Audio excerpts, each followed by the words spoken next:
সমাজ, বাংলার মুসলমানরা তোমাদের সঙ্গে আছে। ভারত জুড়ে তোমরা নরেন্দ্র মোদীর বিরুদ্ধে দুর্বার আন্দোলন করে তোলো। প্রয়োজনে আমরা দিল্লি অভিমুখে লং মার্চ করব।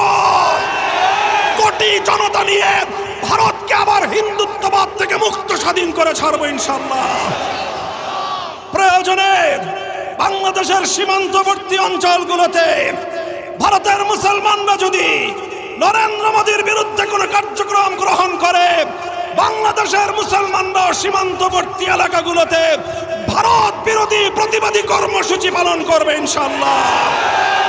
সেই সঙ্গে আমরা বলতে চাই, সারা দুনিয়ার মুসলমানেরা যেভাবে গাজাবাসীর পক্ষে মাঠে নেমে এসেছে, আমি বিশ্ব মুসলমানদের প্রতি এবং সারা দুনিয়ার শান্তিকামী মানবতার প্রতি আহ্বান জানাতে চাই, একইভাবে আপনারা ভারতের মুসলমানদের অধিকার আদায়ের জন্য ভারতের 40 কোটি মুসলমানদের প্রতি সংহতি প্রকাশ করার জন্য বিশ্ব মানবতা রাজপথে নেমে আসা দরকার।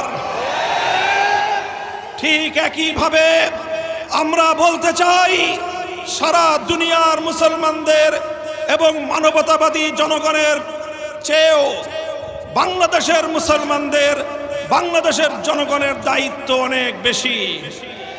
কারণ বাংলাদেশের মানুষ, বাংলাদেশ ভারতের প্রতিবেশী রাষ্ট্র।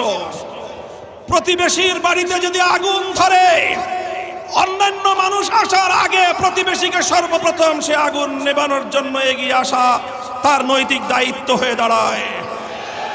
তাই আজ বাংলাদেশের জাতীয় মসজিদ বাইতুল মুকাররমের প্রাঙ্গণ থেকে 18 কোটি জনতার পক্ষ থেকে ভারতের 40 কোটি মুসলমানের প্রতি আমরা পয়গাম পাঠিয়ে দিতে চাই, উগ্র হিন্দুত্ববাদী নরেন্দ্র মোদীর বিরুদ্ধে আন্দোলন সংগ্রামে তোমরা একা নও।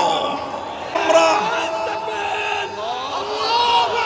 নরেন্দ্র মোদীর বিরুদ্ধে অ্যাকশন, অ্যাকশন, নরেন্দ্র মোদীর বিরুদ্ধে অ্যাকশন, অ্যাকশন, নরেন্দ্র মোদীর বিরুদ্ধে মামুনুল হকের অ্যাকশন, অ্যাকশন, আমির মজলিসের অ্যাকশন, অ্যাকশন, বাংলাদেশের অ্যাকশন। কাজেই আমি বলতে চাই, ভারতের মুসলমানরা যে কোনো কর্মসূচি ঘোষণা করবে, বাংলাদেশের মুসলমানরা তাদের পাশে থাকবে ইনশাআল্লাহ। প্রয়োজনে বাংলাদেশের সীমান্তবর্তী অঞ্চলগুলোতে ভারতের মুসলমানরা যদি নরেন্দ্র মোদীর বিরুদ্ধে কোনো কার্যক্রম গ্রহণ করে,